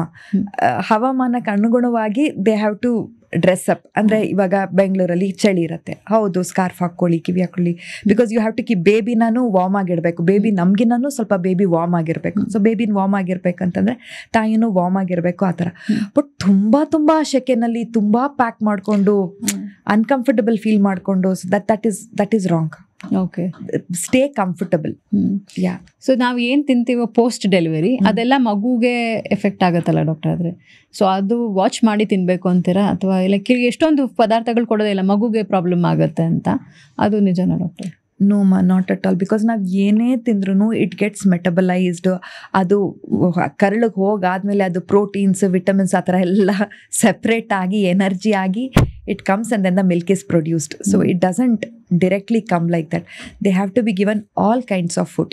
So ಅಮ್ಮ ಐಸ್ ಕ್ರೀಮ್ ತಿಂದರೆ ಮಗುಗೆ ಏನು ಕೋಲ್ಡ್ ಆಗಲ್ಲ, ಮಗಗೆ ಏನು ಕೋಲ್ಡ್ ಆಗಲ್ಲ. Okay doctor. ಮತ್ತು ಡಾಕ್ಟರ್, ಕೆಲವರಿಗೆ ಈ ಫಸ್ಟ್ ಟ್ರೈಮೆಸ್ಟರಲ್ಲಿ ಬ್ಲೀಡಿಂಗ್ ಆಗ್ತಾ ಇರುತ್ತೆ. ಸೊ ಅದು ಎವ್ರಿ ಬ್ಲೀಡಿಂಗ್ ಇಸ್ ಮಿಸ್ಕ್ಯಾರೇಜ್ ಅಂತನಾ, ಅಥವಾ is it normal? See bleeding during first trimester has to be taken care of. ಅಂದರೆ ಅದು ನಾರ್ಮಲ್ ಅಲ್ಲ ಆಯಿತಾ. You have to go to doctor. But every bleeding is not miscarriage. ಒಬ್ಬೊಬ್ಬರಿಗೆ implantation bleeding ಆಗುತ್ತೆ, ಮತ್ತು bleeding ಆದರೆ ಅದನ್ನು ಥ್ರೆಟನ್ಡ್ ಮಿಸ್ಕ್ಯಾರೇಜ್ ಅಂತ ಹೇಳ್ತೇವೆ. ನೋಡ್ತೇವೆ ನಾವು ಮಗುದ ಹಾರ್ಟ್ ಎಲ್ಲ ಹೆಂಗಿದೆ, ಗ್ರೋತ್ ಎಲ್ಲ ಚೆನ್ನಾಗಿದೆ ಅಂದರೆ ಅವ್ರಿಗೆ ಪ್ರೊಜೆಸ್ಟ್ರಾನ್ ಮಾತ್ರೆ ಎಲ್ಲ ಹಾಕಿ ಸ್ವಲ್ಪ ರೆಸ್ಟಲ್ಲಿ ಇರಿಮಾ ಅಂತ ಹೇಳ್ತೇವೆ. ಸೊ ನಾಟ್ ಎವ್ರಿ ಬ್ಲೀಡಿಂಗ್ ಆದ ತಕ್ಷಣ ಅಬಾರ್ಷನ್ ಆಯಿತು ಅಂತಲ್ಲ, but you have to go to your doctor. Okay. ಮತ್ತು ಈಗ ಪ್ರೆಗ್ನೆಂಟ್ ಟೈಮಲ್ಲಿ ಮೆಟ್ಲು ಹತ್ತೋದು ಇಳಿಯೋದು ಅವೆಲ್ಲ ಮಾಡ್ಬೋದಾ ಡಾಕ್ಟರ್? ಅದು ನಾರ್ಮಲ್ ಪ್ರೆಗ್ನೆನ್ಸಿ. ಅಂದರೆ ಪ್ರೆಗ್ನೆನ್ಸಿಲಿ ಏನೂ ರಿಸ್ಕ್ ಇಲ್ಲ ಅಂತಂದರೆ ಮೆಟ್ಲು ಹತ್ತೋದು ಇಳಿಯೋದು is okay, no problem. But ಏನೋ ಶಾರ್ಟ್ ಸರ್ವಿಕ್ಸ್ ಇದೆ, ಒಂದು ಸ್ಟಿಚ್ ಹಾಕಿದ್ದಾರೆ, ಇಲ್ಲ ಪ್ಲಾಸೆಂಟಾ ಕಡಿಮೆ ತುಂಬ ಲೋ ಇದೆ, ಈ ಥರ ಬ್ಲೀಡಿಂಗ್ ಏನಾದರೂ ಆಗ್ತಿದೆ, ಹಾಗೆಲ್ಲ ಇದ್ದರೆ ವಿ ಟೆಲ್ ದೆಮ್ ಆಯಾಸ ಮಾಡ್ಕೋಬೇಡಿ ಅಂತ. ಬಿಕಾಸ್ ಪ್ರೆಗ್ನೆನ್ಸಿಲಿ ಸ್ವಲ್ಪ ಎದುಸ್ರು ಬರ್ತಾ ಇರುತ್ತೆ ಅವ್ರಿಗೆ, ಮೆಟ್ಲತ್ತಿದ್ರೂ ಎದುಸ್ರು ಬರೋದು ಆ ಥರ. ಸೊ ನಿಯಮಿತವಾಗಿ if they climb stairs there is no problem, they can do it. Doctor, ನೀವು ಡೈಲಿ ಬೇಸಿಸಲ್ಲಿ ಪೇಷಂಟ್ಸ್ ನೋಡ್ತಾನೆ ಇರ್ತೀರಾ. ನಿಮಗೆ ತುಂಬ ಕಾಮಿಕಲ್ ಅನ್ಸಿದ್ದು ಯಾವುದಾದ್ರೂ ಇದೆಯಾ ಘಟನೆಗಳು ನಡೆದಿರೋದು, ಕ್ವೆಶ್ಚನ್ಸ್ ರಿಲೇಟೆಡ್? ಕೆಲವರಿಗೆ ತುಂಬ ಅನ್ನೆಸರಿ ಡೌಟ್ಸ್ ಬರುತ್ತಲ್ಲ, ಆ ಥರ ನಿಮ್ಗೆ ಅನ್ಸಿರೋದು? ಪಾಪ they are all first time pregnant and they will have their doubts. ನಾನು ಹಂಗೆ ಹೇಳಲ್ಲ, because that is first thing for them and they will have it, and I am usually very sympathetic in clearing the thing. But then one thing what I found was, photo ತೊಗೊಳ್ಬೋದಾ pregnant ವುಮನ್ದು, ನನ್ನ ಹೆಂಡತಿದ್ photo ತಗೋಬೋದಾ ಅಂತ one person had asked me. So I was like why you should not take photo ಅಂತಂದ್ರೆ ಅದರದ್ದು race ಅಥವಾ flash ಏನಾದರೂ ಎಫೆಕ್ಟ್ ಆಗುತ್ತಾ ಮಗುಗೆ ಅಂತ. So this was way long back when like 20 years back is when he had asked this doubt. But yeah, I found it but ನಾನು ಕೇಳಿದ್ದೀನಿ, TV on ಮಾಡಿದಾಗ ಆಫ್ ಮಾಡಿದಾಗ ಹತ್ರ ಇರಬಾರ್ದು, ಅದು ನಿಜನಾ ಡಾಕ್ಟರ್? ಆಕ್ಚುಲಿ ರೇಸ್ ಎಫೆಕ್ಟ್ ಆಗುತ್ತಾ? ಅಫ್ಕೋರ್ಸ್ ಈಗ ಮೊಬೈಲಲ್ಲಿ 24/7 ಎಲ್ಲರೂ ಇರ್ತಾರೆ, ಅಮ್ಮಂದಿರು ಇರ್ತಾರೆ, ಬಟ್ ನಾನು ಕೇಳಿದ್ದೀನಿ ಆಕ್ಚುಲಿ ಟಿವಿ ಹತ್ರ ಇರಬಾರ್ದು. There is it's very the amount of radiation or whatever it is very very low. It will usually not affect. But it's safer not to be. Yeah, it is safe, but ಅದೇ electromagnetic ರೇಡಿಯೇಷನ್ಗೆ ತುಂಬಾನು expose ಆಗಬಾರ್ದು. ಈಗ constant ಆಗಿ mobile ನೋಡ್ತಾನೆ ಇರ್ತಾರೆ ಅಮ್ಮಂದಿರು, pregnant ಆದ್ಮೇಲೆ tips of course abundant ಆಗಿ mobile ಅಲ್ಲೇ ಬರ್ತಾ ಇರುತ್ತೆ, ಅಂತವ್ರಿಗೆ ಏನ್ ಹೇಳ್ತೀರಾ ಡಾಕ್ಟರ್ ನೀವು? ನಿಯಮಿತವಾಗಿ anything in moderation is okay, but too much of scrolling. ನನಗೆ ಒಂದಷ್ಟು ಪೇಷಂಟ್ಸು ಏನೂ ಪ್ರಾಬ್ಲಮ್ ಇರಲ್ಲ, ಈ ಥರ ಹಿಂಗೆ ಮೊಬೈಲ್ ನೋಡಿ ಆಂಗ್ಸೈಟಿ ಮಾಡ್ಕೊಂಡು ಬರ್ತಾರೆ. ಇದು ಹಿಂಗೆ ಹೇಳಿದ್ದಾರೆ ನಂಗೆ ಈ ಥರ ಆಗ್ತಿದೆ, ಹಿಂಗೆ ಹೇಳಿದ್ದಾರೆ ನಂಗೆ ಈ ಥರ ಆಗ್ತಿದೆ. ಯೂಶಲಿ ಅದು whatever the Google gives everything is that worst possible thing ಏನೇ ಫಸ್ಟ್ ಕೊಡುತ್ತೆ. ಇವಾಗ ಏನೋ ಒಂದು ಸ್ವಲ್ಪ ಬ್ಲೀಡಿಂಗ್ ಆಯಿತು, ಓಕೆ ಅಪೋಷನ್ ಆಗೋಯ್ತು, ಇಲ್ಲ ಬ್ಲೀಡಿಂಗ್ ಆಯಿತು, ನಿಮ್ಗೆ ಕ್ಯಾನ್ಸರೇ ಬಂದ್ಬಿಟ್ಟಿದೆ, this is what it gives ಅಲ್ಲ. So they get anxious and then they come. So what I would advise people is, yes go through the mobile and all that, but then always take that information with a pinch of salt. ಅಂದರೆ ಅದು ಹೇಳೋದು ಪೂರ್ತಿನೂ ಸರಿ ಇಲ್ಲದೆ ಇರ್ಬೋದು. ನಿಮ್ಮ doctor ಹತ್ರ ಹೋಗಿ ಅವರು ನಿಮಗೆ ಬೇಕಾದದ್ದು ಇನ್ಫಾರ್ಮೇಷನ್, ಬಿಕಾಸ್ ಅವ್ರು ನಿಮಗೆ ಇಹ ಪರ ಎಲ್ಲಾನು ಗೊತ್ತಿರತ್ತೆ, they will give you accurated information. Doctor, ಮತ್ತೆ ಈ ಕಾಲದಲ್ಲಿ ಸುಮಾರು ಜನ C-ಸೆಕ್ಷನ್ಗೆ ಆಪ್ಟ್ ಮಾಡ್ಕೊಳ್ತಾರೆ, ನಾರ್ಮಲ್ ಡೆಲಿವರಿ ರಿಸ್ಕೇ ತಗೊಳ್ಳೋದಿಲ್ಲ. ಸೊ ಯಾವ್ದು ಬೆಟರ್ ಅಂತ ನಿಮ್ಗೆ ಅನ್ಸುತ್ತೆ ಡಾಕ್ಟರ್? ಬಿಕಾಸ್ ನಾವು ಕೇಳಿರೋ ಪ್ರಕಾರ ನಾರ್ಮಲ್ ಡೆಲಿವರಿ ಆದರೆ ಕಿಡ್ಸ್ ಆರ್ ಮೋರ್ ಸ್ಟ್ರಾಂಗರ್, ಅವರು ಜಾಸ್ತಿ ಇಮ್ಯುನಿಟಿ ಜಾಸ್ತಿ ಇರುತ್ತೆ ಅಂತ. ಸೊ ನೀವೇನು ಹೇಳ್ತೀರಾ? What ever god has done is the best. Whatever man made is the second best. It's not worst, it is the second best. So if you are going to have, ಅಂದ್ರೆ ನಿಮಗೆ safe ಆಗಿ normal delivery ಆಗುತ್ತೆ ಅನ್ನೋದಾದ್ರೆ that is the best. Okay, normal delivery risk ಇದೆ ನಿಮಗೆ ಅಂತ ಅಂದರೆ you can go for caesarean, and it's not like caesarean ಮಾಡ್ಕೊಂಡ್ರೆ ಬಾಡಿ ಹಾಳಾಗತ್ತೆ, ಫುಲ್ ಬ್ಯಾಕ್ ಪೇನ್ ಇರುತ್ತೆ, ಆ ಥರ ಏನೂ ಇಲ್ಲ. You can, it is always safer to go for caesarean in case normal delivery is risky for you. ಆಯಿತಾ? And normal delivery ಮಕ್ಕಳು birth ಕೆನಾಲಲ್ಲಿ ಬರುತ್ತೆ, ಆಯಿತಾ? ಬರ್ತ್ ಕೆನಾಲಲ್ಲಿ ಜಾಸ್ತಿ ಬ್ಯಾಕ್ಟೀರಿಯಾ ಎಲ್ಲ ಇರುತ್ತೆ ಅಲ್ಲ. ಸೊ ಅದು ಬರುವಾಗ ಅದ್ರ ಮೂಗು ಬಾಯಿಗೆಲ್ಲ ಆ ಬ್ಯಾಕ್ಟೀರಿಯಾ ಹೋಗಿ ಅವರು ಇಮ್ಯುನಿಟಿ ಸ್ಟ್ರಾಂಗ್ ಆಗತ್ತೆ. They are less prone for asthma, ಈ ಡರ್ಮಟೈಟಿಸ್, ಅಲರ್ಜಿ, ಅದಕ್ಕೆಲ್ಲ ಕಡಿಮೆ ಪ್ರೋನ್ ಆಗ್ತಾರೆ. ಸಿಸೇರಿಯನ್ ಮಕ್ಕಳಲ್ಲಿ ಅದರ ಇನ್ಸಿಡೆನ್ಸ್ ಸ್ವಲ್ಪ ಜಾಸ್ತಿ, but that doesn't mean that normal ಮಕ್ಳಿಗೆ ಆಸ್ತಮಾನೇ ಬರಲ್ಲ, ಸಿಸೇರಿಯನ್ ಮಕ್ಳಿಗೆ ಎಲ್ರಿಗೂ ಆಸ್ತಮಾ ಇರುತ್ತೆ. It's not that. Incidence wise ಇಲ್ಲಿ ಸ್ವಲ್ಪ ಜಾಸ್ತಿ ಅಂತ ಅಷ್ಟೇ. ಮತ್ತೆ ಡಾಕ್ಟರ್, ಈ ಪ್ರೆಗ್ನೆನ್ಸಿ ಟೈಮಲ್ಲಿ ಟ್ರಾವೆಲ್ ಮಾಡ್ಬೋದು ಅನ್ನೋದು ದೊಡ್ಡ ಡೌಟ್. ಆ್ಯಕ್ಚುಲಿ ಈಗ ಬೇಬಿ ಮೂನ್ ಅವೆಲ್ಲ ತುಂಬ ಫೇಮಸ್ ಆಗಿಬಿಟ್ಟಿದೆ, ಬಟ್ ಕೆಲವ್ರಿಗೂ ಆ ಮಿತ್ಸ್ ಇರುತ್ತೆ, ಟ್ರಾವೆಲ್ ಮಾಡಲೇಬಾರ್ದು ಒಂದು ಪ್ಲೇಸಿಂದ ಇನ್ನೊಂದು ಪ್ಲೇಸ್ಗೆ ಅಂತ. ಅದು ನಿಜನಾ ಡಾಕ್ಟರ್? ಫಸ್ಟ್ ಟ್ರೈಮಸ್ಟ್ರಲ್ಲಿ you have to take care, ಆಯಿತಾ? ಟ್ರಾವೆಲ್ ಮಾಡಿದ್ರೆ ಅಬಾರ್ಷನ್ ಆಗುತ್ತೆ ಅಂತ ನಾನು ಹೇಳಲ್ಲ, ಬಟ್ ಫಸ್ಟ್ ಟ್ರೈಮಸ್ಟ್ರಲ್ಲಿ they have lot of nausea, vomiting ಅದೆಲ್ಲ ಇರುತ್ತೆ. And then travel can aggravate this. So ಅವ್ರಿಗೆ ಹೆಚ್ಚಿಗೆ ವಾಮಿಟಿಂಗ್ ಆಗಿ ಜಾಸ್ತಿ ವಾಮಿಟಿಂಗ್ ಪ್ರೋನ್ ಆಗ್ಬೋದು. So that way we tell them don't travel ಅಂತ. ಬಟ್ ಒಬ್ಬೊಬ್ಬರಿಗೆ ಗಂಡನ ಮನೇಲಿ ಇರ್ತಾರೆ, ತುಂಬ ನಾಸಿಯಾ, ವಾಮಿಟಿಂಗ್, ಆಕೆಗೆ ಅವ್ರ ಅಮ್ಮನ ಮನೆಗೆ ಹೋದ್ರೆ ಎಲ್ಲ ಸರಿ ಹೋಗುತ್ತೆ. ಸೊ ಯು ಟ್ರಾವೆಲ್ ಅಂತ. ಫಸ್ಟ್ ಟ್ರೈಮಸ್ಟ್ರಲ್ಲಿ ಐ ಯೂಶಲಿ ಅಡ್ವೈಸ್ ಆದಷ್ಟು ಅವಾಯ್ಡ್ ಮಾಡಿ ಅಂತ, but doesn't mean that travel ಮಾಡಿದ್ರೆ ಅಬಾರ್ಷನ್ ಆಗೇ ಬಿಡುತ್ತೆ ಅಂತ, ಆಯಿತಾ?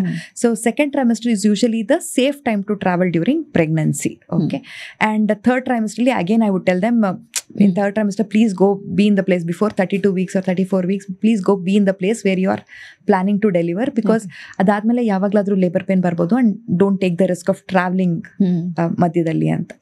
And about air travel ಅಂತಂದರೆ, like air travel can be done.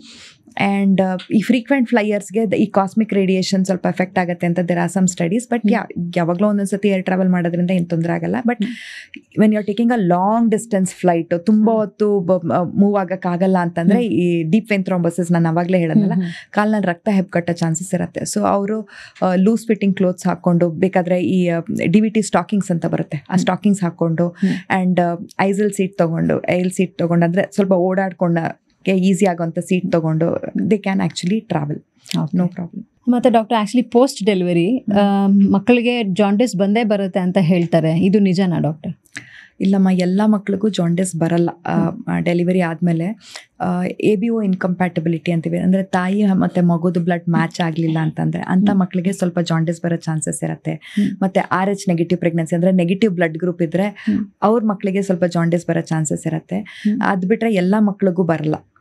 Usually 3rd 4th day check ಮಾಡ್ತಾರೆ. ಅಕಸ್ಮಾತ್ ಅದು ಲೆವೆಲ್ಗಿನ್ನ ಜಾಸ್ತಿ ಇದ್ರೆ ಫೋಟೋಥೆರಪಿ ಕೊಡ್ತಾರೆ. ಇಲ್ಲಾಂದರೆ 80% ಆಫ್ ದ ಚಿಲ್ಡ್ರನ್ ಜಾಂಡಿಸ್ ಬರಲ್ಲ.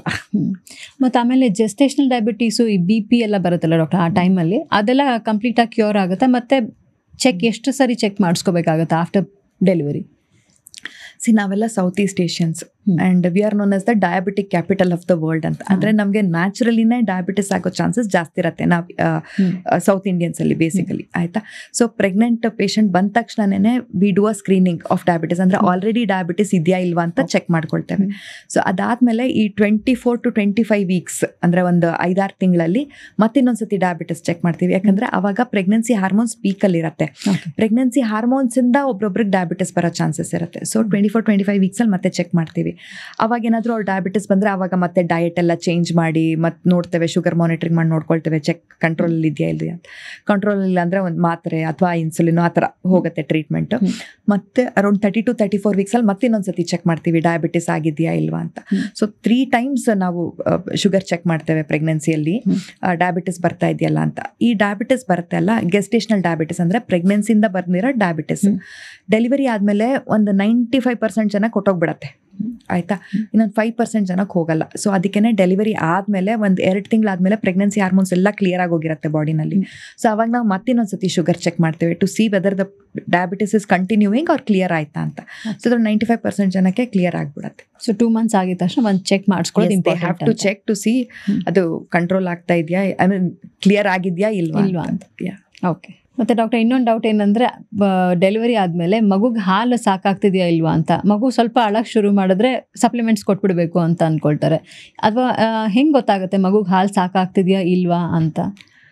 ಮಗು ಹಾಲು ಕುಡಿದು ಮಲಗ್ತಾ ಇದೆ ಅಂತ ಅಂದರೆ ಸಾಕಾಗ್ತಾ ಇದೆ ಹಾಲು ಅಂತ. ಮಗು ಒಂದು 6-7 ಟೈಮ್ಸ್ ಒಂದಕ್ಕೆ ಹೋಗ್ತಾ ಇದೆ ಅಂತಂದರೆ ಮೋಸ್ಟ್ಲಿ ಸಾಕಾಗ್ತಾ ಇದೆ ಅಂತ. ಆ್ಯಂಡ್ ಮಗುದು ವೆಯ್ಟ್ ಗೇನ್ ಆಗ್ತಾ ಇದೆ ಅಂದರೆ, ನಾವು ಯೂಶಲಿ ಚೆಕಪಿಗೆ ಹೋಗ್ತೀವಲ್ಲ, ಆವಾಗ ಮಗುದು ವೆಯ್ಟ್ ಗೇನ್ ಕರೆಕ್ಟಾಗಿ ಆಗ್ತಿದೆ ಅಂದರೆ ಮಗುಗೆ ಹಾಲು ಸಾಕಾಗ್ತಾ ಇದೆ ಅಂತ. ಅಂದರೆ ನಾವೇನು ಎಕ್ಸ್ಪೆಕ್ಟ್ ಮಾಡ್ತೀವಿ, ಮಗು ಹಾಲು ಕುಡಿದು ಚೆನ್ನಾಗಿ ಮಲ್ಕೊಂಡ್ಬಿಡ್ಬೇಕು ಅಂತ. ಬಟ್ ಮಗುದು ಸ್ಟಮಕ್ ಕೆಪಾಸಿಟಿ ತುಂಬ ಕಡಿಮೆ. ಅದು ಹೆಂಗೆ ನಂಗೆ ಹೇಳ್ತಾರೆ, ಡಾಕ್ಟ್ರೆ ಇವಾಗಷ್ಟೇ ಹಾಲು ಕುಡ್ತಿರ್ತಾನೆ, ಒಂದು 1 hour ಆಗಲ್ಲ ಮತ್ತೆ ಹೇಳ್ತಾನೆ ಹಾಲು ಸಾಕಾಗ್ತಾ ಇಲ್ಲ ಅಂತ.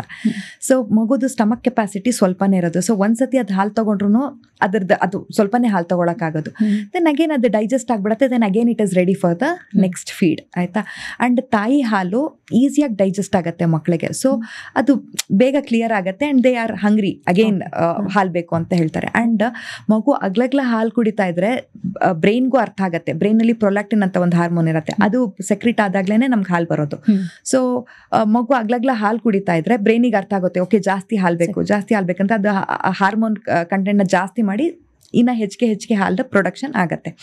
ಸೊ ನಾನು ಏನು ನೋಡ್ತೀನಿ ಅಂತಂದರೆ, ಓಕೆ ಮಗುಗೆ ಹಾಲು ಸಾಕಾಗ್ತಿಲ್ಲ ಅಂತ ಫಾರ್ಮುಲಾ ಕೊಡ್ತಾರೆ. ಫಾರ್ಮುಲಾ ಫುಡ್ ಅಷ್ಟು ನೀಟಾಗಿ ಡೈಜೆಸ್ಟ್ ಆಗಲ್ಲ, ತುಂಬ ಹೊತ್ತು ಸ್ಟಮಕಲ್ಲಿ ಇರುತ್ತೆ ಮಗುಗೆ. ಸೊ ಅದು ಜಾಸ್ತಿ ಹೊತ್ತು ಮಲ್ಕೊಳತ್ತೆ, because it's not getting digested. ಜಾಸ್ತಿ ಹೊತ್ತು ಮಲ್ಕೊಳತ್ತೆ, ಅದರೊಳಗೆ ಸ್ವಲ್ಪ ಕ್ಯಾಲರೀಸು ಜಾಸ್ತಿ ಇರುತ್ತೆ, ಜಾಸ್ತಿ ಹೊತ್ತು ಮಲ್ಕೊಳತ್ತೆ. And usually formula fed babies ಇನ್ನೂ ಸ್ವಲ್ಪ ಸ್ಟ್ರಾಂಗ್ ಆಗಿರ್ತಾರೆ. ಅಂದರೆ ಸ್ಟ್ರಾಂಗ್ ಆಗಿರ್ತಾರೆ ಅಂದರೆ not strong, I should not use that word, ಸ್ವಲ್ಪ ಫ್ಯಾಟ್ ಆಗಿರ್ತಾರೆ. ಅದು ಅವ್ರಿಗೇನಂತಾರೆ ಅಂದರೆ ಓಕೆ ನಮ್ಮ ಹಾಲಲ್ಲಿ ಸಾಕಾಗ್ತಾ ಇಲ್ಲ ಅಂತ. ಮತ್ತೆ ತಾಯಿ ಹಾಲು ಫಸ್ಟ್ ಬರುತ್ತಲ್ಲ ಅದು ನೀರಾಗಿರತ್ತೆ, ಲಾಸ್ಟ್ ಬರೋ ಹಾಲಲ್ಲಿ ಅದು ದಪ್ಪಗಿರತ್ತೆ. That is normal, okay. But ಆ ಪೇಷಂಟ್ ನೋಡಿ ಡಾಕ್ಟ್ರೆ ನನ್ನ ಹಾಲು ತುಂಬ ನೀರಿದೆ, ಮಗುಗೇನು ಸಾಕಾಗಲ್ಲ, ನನ್ನ ಫಾರ್ಮುಲಾ ಕೊಡಬೇಕು, ಅದನ್ನು ಅವ್ರಿಗೆ ಮೆತ್ತಿರತ್ತೆ. ಸೊ ಮಗು ಎಸ್ಸತಿ ಕೇಳಿದ್ರು ಹಾಲು ಕೊಡಿ. ಆ್ಯಂಡ್ ನಿಮ್ಮ ಪಿಡಿಯಾಟ್ರಿಷನ್ ಹತ್ರ ಹೋದಾಗ ವೆಯ್ಟ್ಗೆ ಏನಾದರೂ ನೋಡಿಕೊಂಡು ಅವ್ರು ಹೇಳ್ತಾರೆ ಹೌದಮ್ಮ ನಿನ್ನ ಸಾಕಾಗ್ತಾ ಇಲ್ಲ, ಮೇ ಬಿ ಒಂದು ಸ್ವಲ್ಪ ಫಾರ್ಮುಲಾ ಸ್ವಲ್ಪ ಟೈಡ್ ಓವರ್ವರೆಗೂ ಕೊಡಬೇಕಾಗತ್ತೆ ಅಂತ. ಆ್ಯಂಡ್ ಯೂಶಲಿ ಡೆಲಿವರಿ ಆದ ತಕ್ಷಣ ಕೊಲೆಸ್ಟ್ರಾಲ್ ಬರುತ್ತೆ. ಒಬ್ಬೊಬ್ಬರಿಗೆ ನಾನು ನೋಡ್ದಂಗೆ ಚೆನ್ನಾಗಿ ಹಾಲು ಬಂದ್ಬಿಡುತ್ತೆ ಇಮಿಡಿಯೇಟ್ಲಿ, ಒಬ್ಬೊಬ್ರಿಗೆ 1-2-3 ಡೇಸ್ ಆಗುತ್ತೆ ಬರಲಿಕ್ಕೆ. ಸೊ ಆ ಟೈಮಲ್ಲಿ ಟೈಡ್ ಓವರ್ಗೆ ಅವರು ಸ್ವಲ್ಪ ಫಾರ್ಮುಲಾ ಕೊಡ್ತಾರೆ. ಬಟ್ ದೆನ್ ಡೆಲಿವರಿ ಆದಮೇಲೆ ಪ್ರತಿ 2 hours ಮಗು ಮಲಗಿದ್ಯಾ ಎದ್ದಿದ್ಯಾ ಎಬ್ಬಸಿ ಹಾಲು ಕುಡಿಸ್ತಾನೆ ಇರಬೇಕು ಪ್ರತಿ 2 hours. ಈವನ್ ಮಲಗಿದಾಗ್ಲೂ ರಾತ್ರಿ ಕೂಡ ಅಟ್ಲೀಸ್ಟ್ ಒಂದು 2-3 feeds ಮಾಡಿಸ್ಬೇಕು ಮಗುಗೆ. ಆವಾಗ್ಲೇನೆ ಹಾಲು ಬರೋದು. ಮಗು ಇಸ್ ಆಲ್ಸೋ ಕಂಫರ್ಟಬಲ್. ಓಕೆ, ಹಾಗಾದ್ರೆ ಮಗು ಮಲಗಿದೆ ಅಂತ ಏನ್ ಬಿಡೋಂಗಿಲ್ಲ. 2 hours complete on demand feeding ಇಲ್ಲ ಎವ್ರಿ 2 hours. ಎವ್ರಿ 2 hours ಮಲಗಿದ್ರು ಎಬ್ಸಿ ಕೊಡ್ಬೋದು. ಎಬ್ಸಿ ಕೊಡ್ಬೇಕಾಗತ್ತೆ. ಸೊ ದಟ್ ವೇ ಮಗು ಡಿಹೈಡ್ರೇಟ್ ಆಗಲ್ಲ. Okay, it is better. And ಈ ಬೆಳ್ಳುಳ್ಳಿ ಜಾಸ್ತಿ ತಗೊಂಡ್ರೆ ಹಾಲು ಬರೋ ಚಾನ್ಸಸ್ ಜಾಸ್ತಿ ಇರುತ್ತೆ. ಇದು ಆಯುರ್ವೇದದಲ್ಲಿ ಶತಾವರಿ ಅಂತೆಲ್ಲ ಇರುತ್ತೆ, ಅದೆಲ್ಲ ತಗೊಂಡ್ರೆ ಯೂಶಲಿ ಹಾಲು ಬರೋ ಚಾನ್ಸಸ್ ಹಾಲು ಜಾಸ್ತಿ ಆಗುತ್ತೆ. ಬಟ್ ಎಲ್ಲದಕ್ಕಿಂತ ಮುಖ್ಯವಾಗಿರೋದು ಜಾಸ್ತಿ ನೀರು ಕುಡಿಬೇಕು. And again and again feed ಮಾಡ್ತಿರ್ಬೇಕು. Frequency of feeding should be more. Related. ಜಾಸ್ತಿ ನೀನು ಫೀಡ್ ಮಾಡ್ತಿದ್ದಷ್ಟು ಜಾಸ್ತಿ ಹಾಲು ಬರ್ತಾ ಹೋಗುತ್ತೆ. ಪೇಷಂಟಿಗೆ ಎಷ್ಟು ಸತಿ ಫೀಡ್ ಮಾಡಬೇಕು, ಹಾಲು ಸಾಕಾಗ್ತಿಲ್ಲ ಅನ್ನೋದು they will have in their mind. ತೆಗೆದು ಬಿಡ್ಬೇಕು ಫಸ್ಟ್ ಅಲ್ಲಿ. ಎಷ್ಟು ಸರಿ ಆದ್ರೂ ಕೊಟ್ಟಷ್ಟು ನಮ್ಗೆ ಹಾಲು ನಮಗೆ ಜಾಸ್ತಿ ಆಗ್ತಾ ಇರುತ್ತೆ ಅಂತ. Correct. Okay, so formula better avoid ಮಾಡಿದ್ರೆ. ಬೆಟರ್ ಅವಾಯ್ಡ್ ಮಾಡಿದ್ರೆ. ಬಟ್ ಒಬ್ಬೊಬ್ರಿಗೆ ಬರಲ್ಲ. ಸೊ ಪ್ರಾಬ್ಲಮ್ ಇದ್ರೆ ಓಕೆ, ಬಟ್ ಅದರ್ವೈಸ್ ನಾರ್ಮಲ್ ಆಗಿರೋದೇ ಬೆಟರ್. ಕರೆಕ್ಟ್. ನನ್ನ ಹಾಲು ನೀರು, ಅದಕ್ಕೆ ನಾನು ಫಾರ್ಮುಲಾ ಕೊಡ್ತೀನಿ, ದಟ್ ಈಸ್ ರಾಂಗ್. ಈ ಬೆಳ್ಳುಳ್ಳಿ ಮತ್ತೆ ಶತಾವರಿ ಬಿಟ್ಟು ಬೇರೆ ನನ್ನ ಫುಡ್ಸ್, ಗೀ ಅವೆಲ್ಲ ತಗೊಂಡ್ರೆ ಹಾಲು ಇನ್ಕ್ರೀಸ್ ಆಗುತ್ತಾ ಡಾಕ್ಟರ್? ಬೇರೆ ಏನು ಫುಡ್ಸ್ ಇದೆ ಅದು ಬಿಟ್ಟು? ಗೀ ತಗೊಂಡ್ರೆ ಹಾಲೇನು ಇನ್ಕ್ರೀಸ್ ಆಗಲ್ಲಮ್ಮ. But ghee is also healthy fat. ಅದ್ರ ತರ they can take healthy fat. But ಬರೀ ಘೀನೇ ತಗೊಳ್ಳೋದು will lead to unnecessary weight gain. So ghee ನಿಯಮಿತವಾಗಿ ತಗೋಬಹುದು, ಬಟ್ ಅದರಿಂದ ಹಾಲೇನು ಇನ್ಕ್ರೀಸ್ ಆಗಲ್ಲ. ಸೊ ಡಾಕ್ಟರ್, ಮತ್ತೆ ಕೊನೆಯದಾಗಿ ಏನು ಅಡ್ವೈಸ್ ಕೊಡಕ್ಕೆ ಇಷ್ಟಪಡ್ತೀರಾ ಪೇಷಂಟ್ಸ್ಗೆ? ಫಸ್ಟ್ ಟೈಮ್ ಪ್ರೆಗ್ನೆನ್ಸಿ ಅಥವಾ ಜನರಲ್ ಆಗಿ ಪ್ರೆಗ್ನೆನ್ಸಿಗೆ ಏನು ಅಡ್ವೈಸ್ ಕೊಡಕ್ಕೆ ಇಷ್ಟಪಡ್ತೀರಾ? What I would advise is, you are all woman, you are all fortunate. ಅಂದರೆ ಗನ್ಸ್ ಮಾಡೋದೆಲ್ಲ ಹೆಂಗಸು ಮಾಡ್ಬೋದು ಅಂತ. this is that feminists and all that. Only you can get pregnant. True. The other person cannot get pregnant. Only you can get pregnant. And this is the biggest ದೇವ್ರು ಕೊಟ್ಟಿರೋ ದೊಡ್ಡ ವರ ಅದು ನಮಗೆ. ದಟ್ ಮಗುನ ಹೇರೋ ವರ. This you can only get that new life outside ಅಂತ. So you should enjoy that whole journey of pregnancy and not be anxious about it. And ಮೊದಲ ಕಾಲದಿಂದನೂ ಜನ ಪ್ರೆಗ್ನೆಂಟ್ ಆಗ್ತಾ ಇದ್ದಾರೆ, ಮಗು ಹೆರ್ತಾ ಇದ್ದಾರೆ ಅಲ್ವಾ? So we are not different. ನಾವು ಪ್ರೆಗ್ನೆಂಟ್ ಆಗ್ತೀವಿ, ನಾವು ಮಗುನ ಹೆರ್ತೇವೆ. ಸೊ ಊಟ ತಿಂಡಿ ಚೆನ್ನಾಗಿ ಮಾಡಿಕೊಂಡು ಸಂತೋಷವಾಗಿದ್ಕೊಂಡು ನಿಯಮಿತವಾಗಿ ಕೆಲಸ ಮಾಡಿಕೊಂಡು you should enjoy. And then you will all have a normal delivery and a healthy pregnancy. ತುಂಬ ಸ್ಟ್ರೆಸ್ ಮಾಡಿಕೊಂಡು ಆಂಗ್ಸೈಟಿ ಮಾಡಿಕೊಂಡು you should not ruin but that journey of pregnancy. Google ಜಾಸ್ತಿ ಮಾಡಬಾರ್ದು, ಮಾಡಲಿ ನಿಯಮಿತವಾಗಿ. And corroborate with your doctor. Don't take it at the face value. Okay, thank you doctor. It was very informative. ಚೆನ್ನಾಗಿತ್ತು ಮಾತಾಡಿದ್ದು ನಿಮ್ಮ ಹತ್ರ. Thank you for that. Thank you. Doctor ಕೊಟ್ಟ ಎಲ್ಲ ಮಾಹಿತಿ ತುಂಬ ಉಪಯುಕ್ತವಾಗಿತ್ತು ಅಂತ ಅನ್ಕೊಳ್ತೀನಿ. ಇನ್ನೂ ನಿಮ್ಗೆ ಏನಾದರೂ ಡೌಟ್ಸ್ ಇದೆ ನಮ್ಮ ಕಮೆಂಟ್ ಸೆಕ್ಷನಲ್ಲಿ ಪೋಸ್ಟ್ ಮಾಡಿ, ಖಂಡಿತ ಆನ್ಸರ್ ಮಾಡೋಕ್ಕೆ ಟ್ರೈ ಮಾಡ್ತೀವಿ. ಹೀಗೆ ಹೇಳ್ತಾ ಈ ಕಾರ್ಯಕ್ರಮವನ್ನು ಮುಗಿಸ್ತಾ ಇದ್ದೀನಿ. ನಮಸ್ಕಾರ.